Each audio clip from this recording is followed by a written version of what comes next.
This gate is one of the entrances to Constantinople. In times of peace, the Byzantines would open these gates to the public and to soldiers so they could enter the city freely.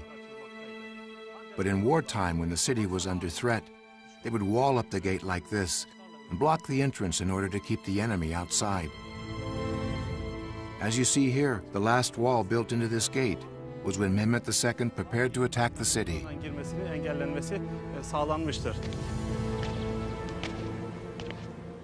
For months, Mehmet's spies probed the city for weaknesses. At the same time, Mehmet enlisted the help of a brilliant Hungarian cannon maker named Urban. Bizans'a top dökmek için Avrupa'dan gelmiş olan Macar asıllı topçu ustası Urban had actually come to town to make cannons for the Byzantines, but Constantine couldn't afford to pay his price. So he told Mehmet he could make him the best cannons in the world, and Mehmet agreed to pay him 4 times his asking price. Kendisine beklediğin 4 katı bir maaş vererekten kendisi için toplar dökmesini istemiştir.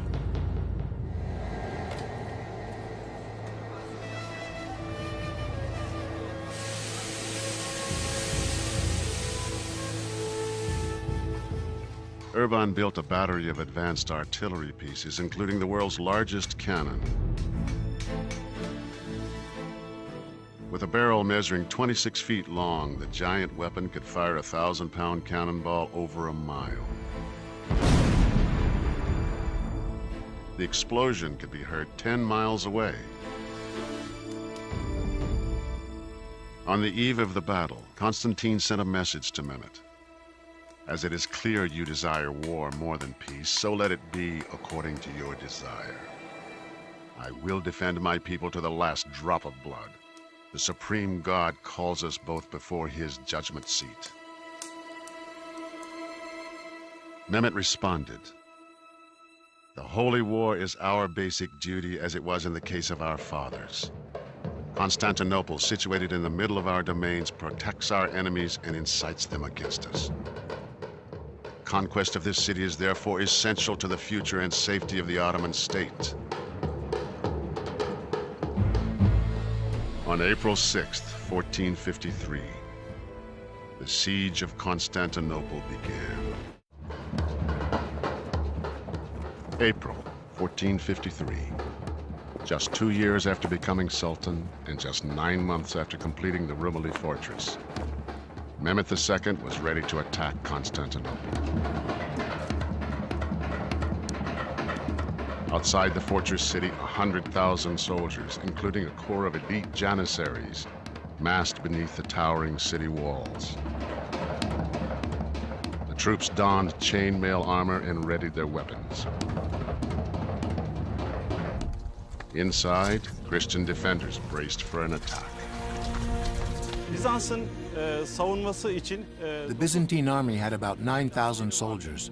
Of course, this number was nothing compared to Mehmet II's army of 100,000 soldiers.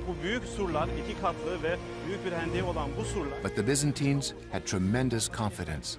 They believed their giant moat and 2 lines of walls were invincible in defense of Constantinople.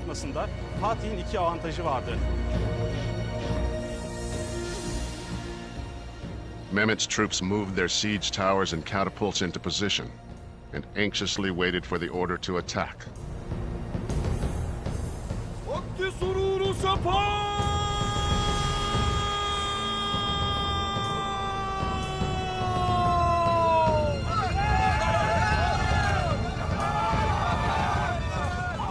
On April 7th, Mehmet launched the first wave of his assault against the land walls of the city. But the defenders held firm.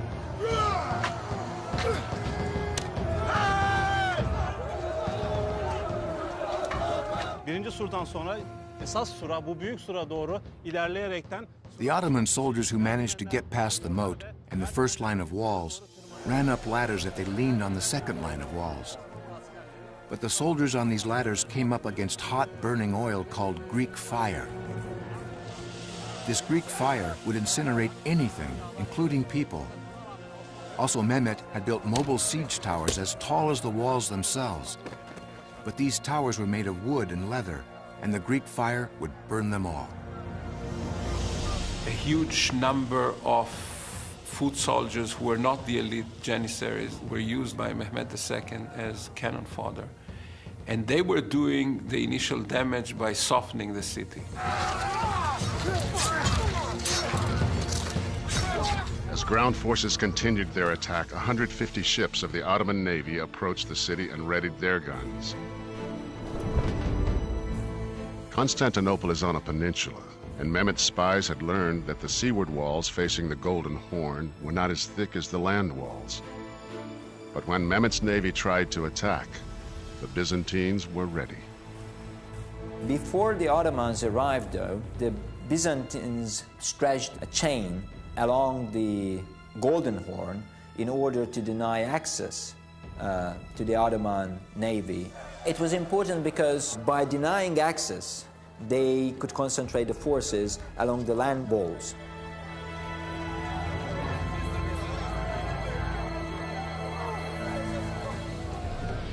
Then Mehmet devised a remarkable plan.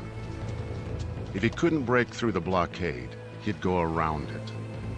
He would take 80 ships overland over a ridge 200 feet high and down again to the water on the other side.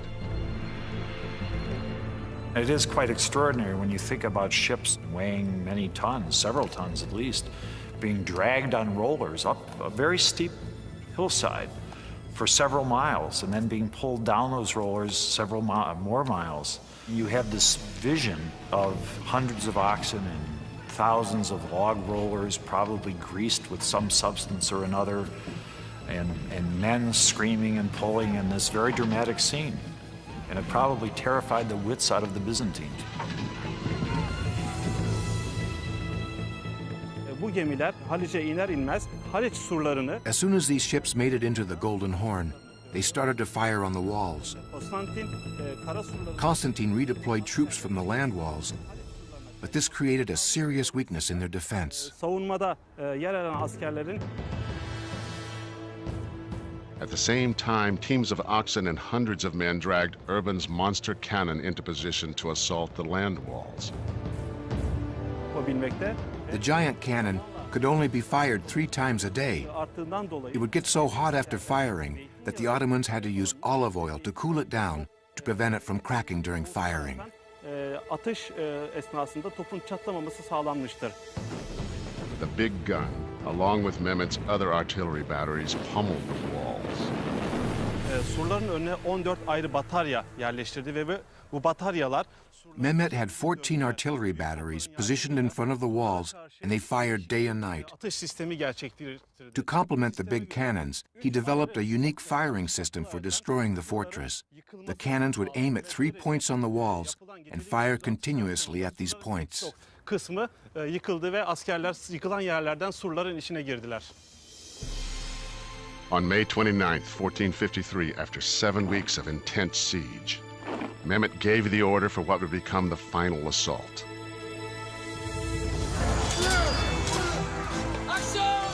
First, a wave of irregulars weakened the Christian front line.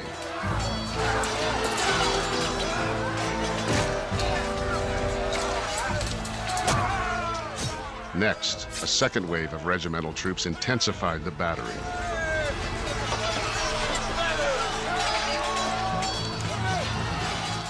Finally, a force of 5,000 Janissaries held back until the decisive moment moved in.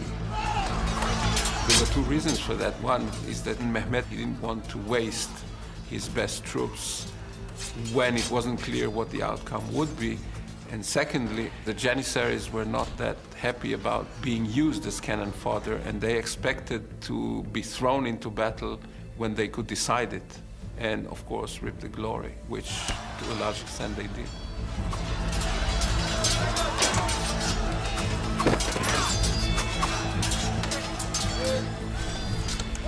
The wall was breached. As the Janissaries rampaged through the streets of Constantinople, the surviving Byzantine troops panicked and fled.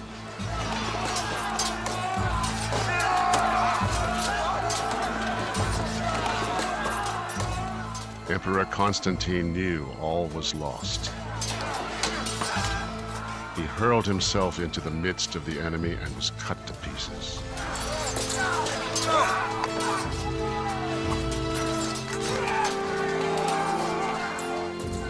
For 1,000 years, the city had been a symbol of Christian dominance. Now, the city of Constantinople was in Ottoman and Muslim hands. This had been the dream of Islamic conquerors all the way back till late in the lifetime of the Prophet Muhammad, when the first Arab attacks were launched against the city. And now, for the first time, this 19, 20-year-old upstart had done what nobody else had done. And this, of course, gave him great prestige throughout the Islamic world. In victory, Mehmet had one last concern. He was obligated by Ottoman tradition to grant 3 days of pillage to the conquering army. The soldiers could legally take any movable property and could rightfully enslave any of the city's population.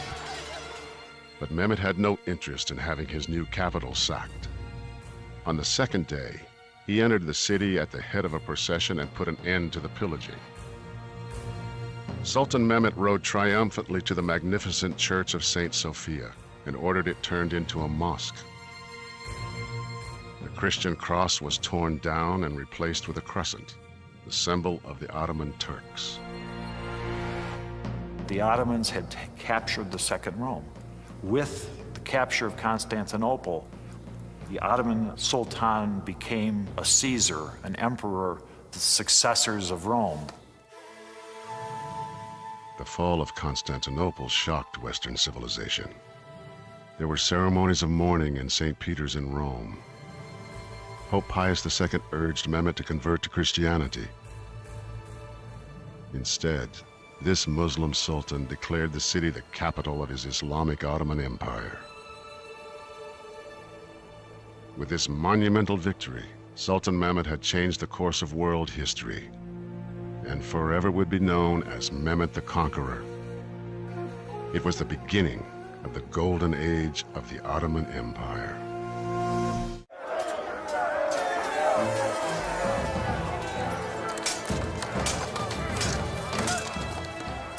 The conquest of Constantinople was a towering achievement for both the Ottoman Empire and its young Muslim sultan, Mehmet the Conqueror.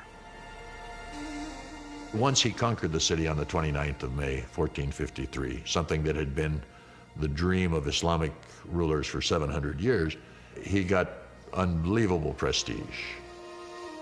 Mehmet's new capital took on a new name, Istanbul. He quickly set out to rebuild. He refortified the battered city walls, rebuilt the city skyline, and commissioned his own great mosque. What he wanted to do was to make Ottoman Constantinople, Istanbul, into the rich and powerful city that it had once been, to protect the past, incorporate it into the present, and use it as a foundation for his own authority and power. With a location that bridged continents and cultures, the city had prospered for centuries through trade. The new sultan ordered construction of the legendary Grand Bazaar, still the largest covered street bazaar in the world, where textiles, crafts, jewelry, and spices were traded in an intricate maze of covered streets. The Ottomans stood across the major trade routes that connected Asia, China with Europe. And Europe dearly loved Asian goods, including the spices of the East Indies. But the only way they could get those was if the goods passed through the Ottoman world. Mehmet gathered whatever and whomever he needed. To revitalize the city's merchant class, he recruited tradesmen and craftsmen from across the empire. Everyone would take part in the city's rebirth. He invites people to come and says, if you'll come and settle in my city, I'll give you free houses, I'll give you tax breaks, I'll make it economically very attractive. There are islands in the Aegean that are emptied, that he simply packs them all up and says, well, you're going to move to my new capital now. Christians were invited back with the promise of protection. Jews in neighboring Salonika were encouraged to come to Istanbul. His idea was not simply to physically rebuild a city, it was to ensure that the city had a population with